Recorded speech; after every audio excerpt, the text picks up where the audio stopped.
une simple notion de mesurabilité. Donc, si c'est viable, si c'est vérifiable, on peut conclure que c'est mesurable.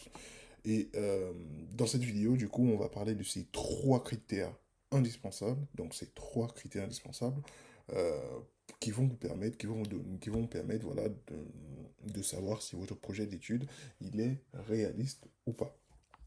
Premier critère, c'est surtout, avant tout, le critère académique. Alors, c'est quoi le critère académique? Est-ce que votre critère académique est mesurable? Donc, à ce critère, on va répondre, enfin, on a trois questions simples. C'est, est-ce que mon diplôme actuel me donne accès au niveau que je souhaite? C'est-à-dire que, euh, est-ce que le diplôme, mon dernier diplôme actuel me donne accès à un niveau visé? C'est-à-dire qu'aujourd'hui, si je viens d'avoir mon baccalauréat, est-ce que avec ce baccalauréat, je peux prétendre à une licence? Est-ce que je peux prétendre à un master? Est-ce que je peux prétendre à un master spécialisé? Est-ce que je peux prétendre, pardon, à un DUT, un BUT, et j'en passe? C'est ça la première question.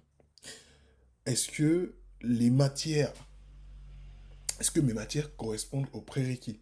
Encore une fois, si vous avez un cursus vous avez un baccalauréat en langue, par exemple, pour revenir au cas du baccalauréat, ou du moins si vous avez une licence en lettres et arts modernes, et que vous décidez, voilà, de vous réorienter en informatique. Alors, je ne dis pas que c'est impossible, mais c'est possible, mais cela n'est faisable que selon un certain nombre de prérequis et de critères.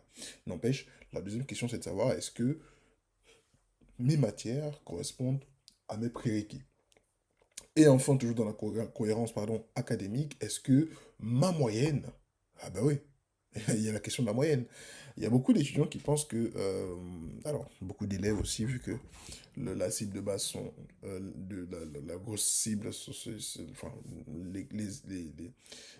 ceux avec qui on travaille sont généralement, étaient généralement des élèves, beaucoup ne comprennent pas ce dernier point, à savoir la moyenne.